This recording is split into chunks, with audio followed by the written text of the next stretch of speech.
과거에 집착하면 할수록 우리의 삶은 이상하게 뒤틀릴 것이다. 달라이라마. 과거를 버려야 인생이 풍요로워진다.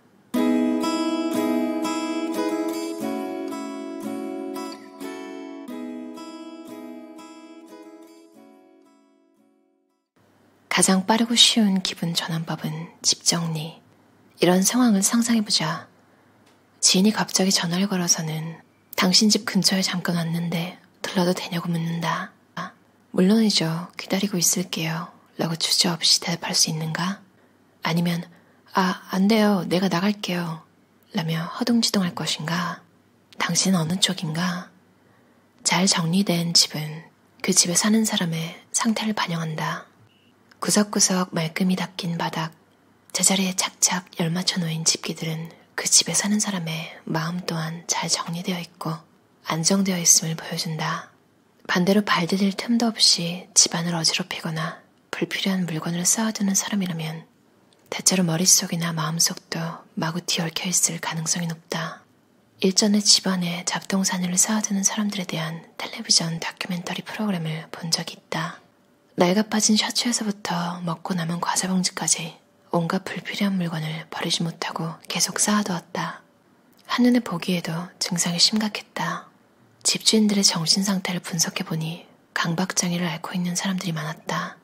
고독사한 사람이나 운둔형 외톨이인 사람의 방 또한 흡사 쓰레기장을 방불케 한다. 집안을 한번 둘러보자. 고장난 전자제품을 방치하고 있진 않은지 언젠가 쓰지 않을까라는 생각에 처분하지 못한 물건은 없는지 살핀다. 몇 년 동안 한 번도 입지 않고 서랍 안에 처박아둔 옷은 없는지도 점검하자. 주변 정리를 못하는 사람은 쾌적하게 살아야지, 기분 좋게 살아야지 하는 마음을 상실하는 경우가 많다. 잠깐만 치우면 그만인데 될 대로 되라는 태도로 살아간다. 집 정리도 마음 정리도 제대로 하지 못하면 극단적인 치매나 우울증으로 발전하기 쉽다. 왠지 기운이 없는 날에는 일부러라도 주변을 정리해보자. 책상 위라든지 부엌만이라도 정리한다. 장소를 제한하면 1시간 안에 충분히 다 치울 수도 있다. 웬만큼 정리가 끝나면 기분 전환이 되어 이제 책을 좀 읽어야겠다. 혹은 잠깐 외출이라도 할까? 라고 새로운 기운이 솟아난다. 인생의 전환기에 대청소를 하라. 주변 정리를 하면 마음속까지 깨끗이 정리된다. 주변 정리와 심리 상태는 깊은 연관이 있기 때문이다. 인도의 부유층들은 일정 나이에 이르면 그때까지 가지고 있던 것들을 조금씩 정리해 나가는 수행을 한다고 한다. 이 수행은 가지고 있던 것을 떠나보내는 행위를 통해 노화나 앞으로 다가올 죽음을 맞이하기 위한 마음의 준비를 하는 것이기도 하다. 지니고 있던 물건을 조금씩 줄여나감으로써 홀가분하고 쾌적한 매일을 보낼 수 있다. 사람은 나이가 들면서 체력과 정신력, 경제력 등 모든 면에서 서서히 내리막에 접어든다. 이를 고려하여 물건이든 집이든 차고 넘치는 정도보다는 혼자 감당할 수 있는 정도만 소유하는 것이 좋다. 간소한 삶이야말로 노후의 체력과 정신력, 경제력에 맞는 생활 사이즈라고 할 수 있다. 일본의 영화배우 다카미네 히데코는 55세에 연예계를 은퇴했다. 그녀는 그때까지 살던 대저택을 떠나 작은 집으로 과차로 옮겼다. 배우 생활을 그만두면 이제 연예계 손님들이 자주 드나들 일도 없으니 넓은 집은 무용지물이라고 생각했기 때문이다. 호화로운 가구도 손님을 접대하기 위한 식기류 등도 더 이상 필요 없다고 전부 처분했다. 심지어 남편인 각본가 마츠야마 겐조의 100개가 넘는 트로피까지 버렸다고 하니 그 결단과 과감함이 놀랍기만 하다. 인생의 전환기에는 그때까지 쌓아두었던 것을 정리하고 꼭 필요한 물건만 남기자. 학창시절 신학기가 되면 교실 대청소를 하던 기억이 있지 않은가? 새학년, 새학기의 시작을 대청소와 함께 했던 것처럼 인생의 전환기를 대청소로 기념하자. 사는 집의 크기에 따라서 대청소 때 처분의 기준이 다르겠지만 이 점을 기억하면 유용하다. 수납 공간의 80%까지만 물건을 보관하는 것이다. 그것도 빽빽하게 채운 80%가 아니라 여유를 둔 채 말이다. 또한 선반이나 바닥 위에 올려놓은 것, 쌓아둔 것을 최대한 줄인다. 소유물이 줄면 물건을 한눈에 파악할 수 있어서 그게 어디 있었더라? 몇 물건을 찾는데 시간을 허비하는 일도 차츰 덜해진다. 그것만으로도 자신의 생활 전반을 컨트롤하고 있다는 기분이 든다. 대청소 후에는 늘 말끔하게 정돈된 상태를 유지하도록 노력하자. 정리가 잘 되어 있는지 따져볼 때에는 언제 누가 집에 방문해도 기분 좋게 맞이할 수 있는지 자문해본다. 정리가 잘 된 상태라면 흔쾌히 물론이에요. 들르세요. 라고 대답할 수 있을 테니 말이다. 쇼핑은 기분이 좋을 때 하라. 제이씨는 계절이 바뀌는 무렵이면 옷장 정리를 한다. 그때마다 불필요한 물건을 얼마나 많이 갖고 있는지 깨닫고는 앞으로는 꼭 필요한 물건만 사야지 라고 결심한다. 그러나 1년이 지나면 원상복귀, 또다시 진절이 날 정도로 물건이 많이 쌓인다. 만약 당신도 이러하다면 쇼핑 습관을 근본적으로 점검해야 한다. 우선 매일 쇼핑하는 습관을 버린다. 혼자 혹은 부부 두 사람만 살면 일주일에 한두 번의 쇼핑 정도로 일상생활에 필요한 물건은 대부분 충족되지 않을까? 또한 싸다고 사지 않는다를 원칙으로 한다. 특별 세일이어서 덤으로 주니까 라고 샀다가 제대로 쓰지도 못하고 버리면 오히려 손해이다. 대신에 조금 더 질이 좋은 물건을 사도록 하자. 식료품은 말할 필요도 없고 옷도 양보다 질을 따져 구매한다. 어느 정도 나이를 먹으면 옷의 개수는 적어도 된다. 자기가 정말 좋아하는 것, 품질도 좋은 것을 골라 입는 습관을 들이자. 좋은 옷이라고 하면 디자인은 차치하고 대체로 소재가 좋고 견고하여 오래 입을 수 있다. 그래서 조금 더 비싸더라도 나중까지 생각하면 더 이득이다. 불필요한 물건을 충동 구매하지 않기 위해서는 마음이 울적하거나 왠지 따분한 기분일 때는 쇼핑을 하지 않는다. 충동 구매의 가장 큰 원인은 스트레스이다. 외롭거나 기분이 우울할 때 평소 같으면 엄두도 못 낼 비싼 물건을 사고 난다. 인생에는 여러 가지 즐거움이 있지만 그것을 만끽하기 위한 필수 조건은 건강이다. 피로를 느끼면 바로 쉬라. 휴식은 결코 게으름 피우는 것이 아니다. 계속 어떤 일을 해나가기 위해 자세를 재정비하고 에너지를 회복하는 일이라고 생각하자. 등을 곧게 펴는 것만으로도 건강해진다. 사람은 시선을 30도 올리면 생각도 긍정적으로 변한다고 한다. 반대로 아래를 보고 있으면 사고방식까지 부정적으로 된다. 기분이 우울하면 복식 호흡을 하자. 이때 호흡하면서 나쁜 에너지는 내뱉고 좋은 에너지는 들이마셔 전신에 퍼지게 한다고 생각하면 한층 효과가 좋다. 구체적으로 원하는 모습을 그려라. 사람들에게 노후에 걱정스럽거나 불안한 일은 무엇인가 라고 물어보면 많은 이들이 자신의 건강, 그 다음으로는 가족의 건강, 노후 자금의 순서로 대답을 한다. 나이가 들어 기력이 쇠하면 어쩌지?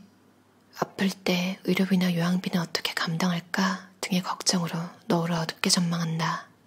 그러나 실제로 주변 사람들에게 슬쩍 물어보면 노후에도 계속 일을 하고 싶다든지 취미를 즐기며 살고 싶다 혹은 무언가 보람 있는 일을 하면서 살고 싶다는 사람들이 의외로 많다.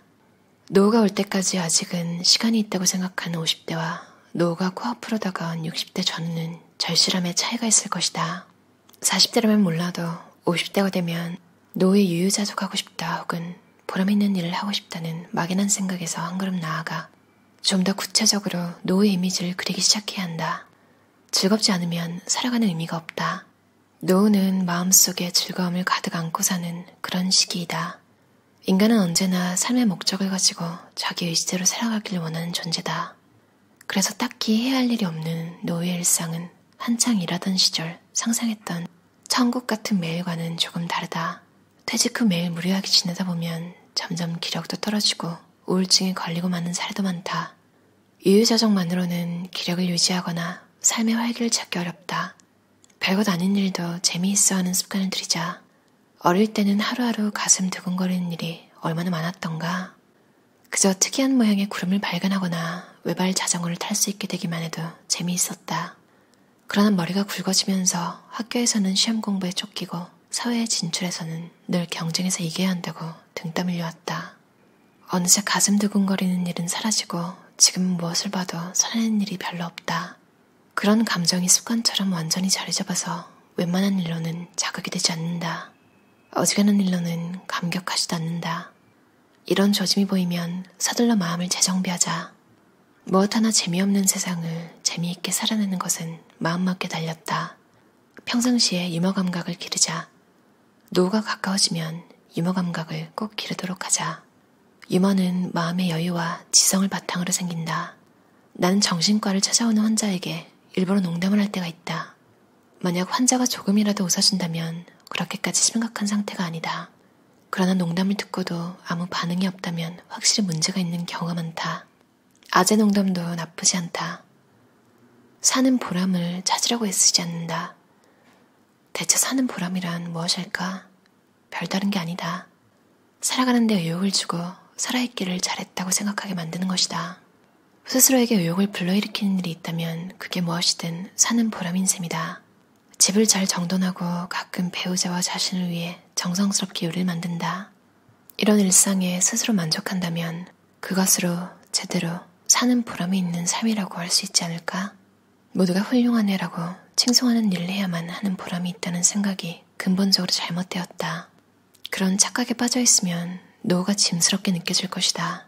만약 아는 사람이 노후의 새로운 분야를 공부한다거나 지역사회를 위한 활동을 시작했다는 말을 들어도 초조할 이유는 없다. 다른 사람이 어떤 일을 하는지 신경 쓰다가 정작 자신의 삶의 보람을 놓칠 수 있기 때문이다.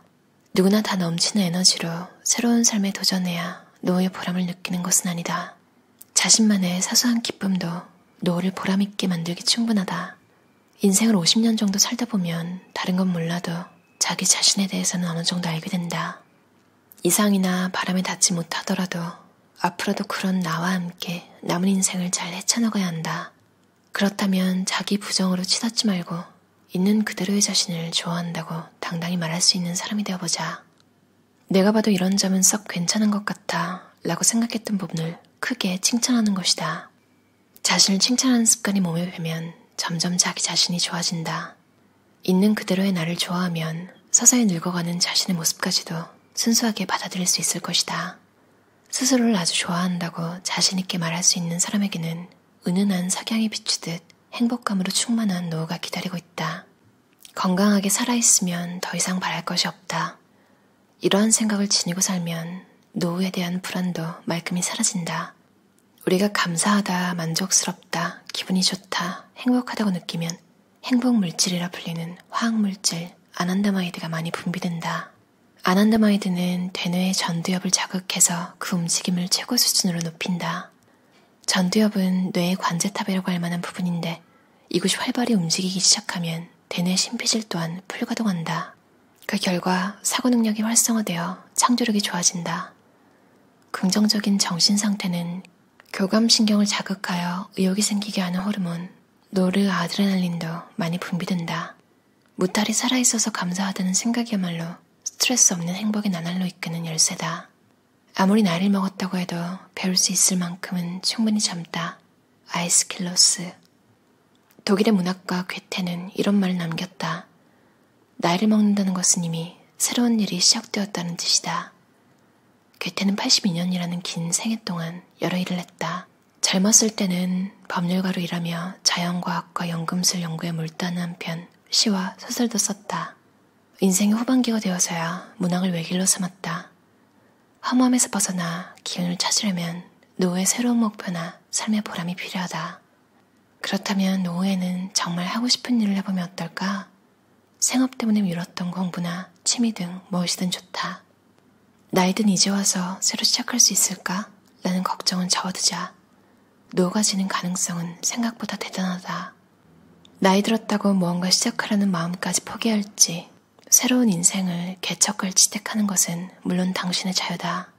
시작하는 것만 잊지 않는다면 사람은 언제든지 젊음을 유지할 수 있다. 어떠셨나요? 호사카 다카시 저자의 나이 들매 기술이라는 책이었어요. 황혜숙 번역가가 옮기셨고요. 상상출판사에서 나온 책이에요. 제가 읽은 내용에도 약간 나와 있었지만 정신과 전문이에요.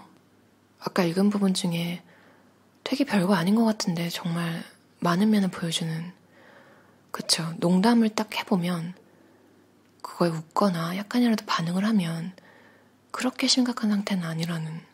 근데 농담을 해도 완전 묵묵부답이고 반응이 없으면 대부분 좀 정신적으로 마음이 좀 심각하게 아픈 상태였다고 해요.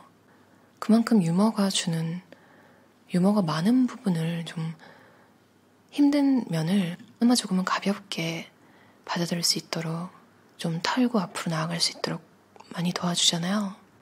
저는 아재 개그 싫어하지 않거든요. 아재 개그를 던지시는 분을 막 욕하잖아요. 아, 왜 그래. 근데 그 욕먹을 걸 모르고 던진 게 아니라 욕을 먹는 걸 알면서도 그 분위기를 그냥 풀어보려고 욕먹을 걸 알면서도 괜히 딱 던지는 거잖아요. 그 마음도 너무 예쁜 것 같고 제가 너무 크게 생각하나요? 욕먹을 걸 알면서도 스스로 희생하는 아재 개그를 던지시는 분들 응원합니다. 물론 막 불편함을 느끼게 하는 그런 거 말고 정말 너무 어이가 없고 실없어서 웃긴 거? 그런 거 재밌는 것 같아요.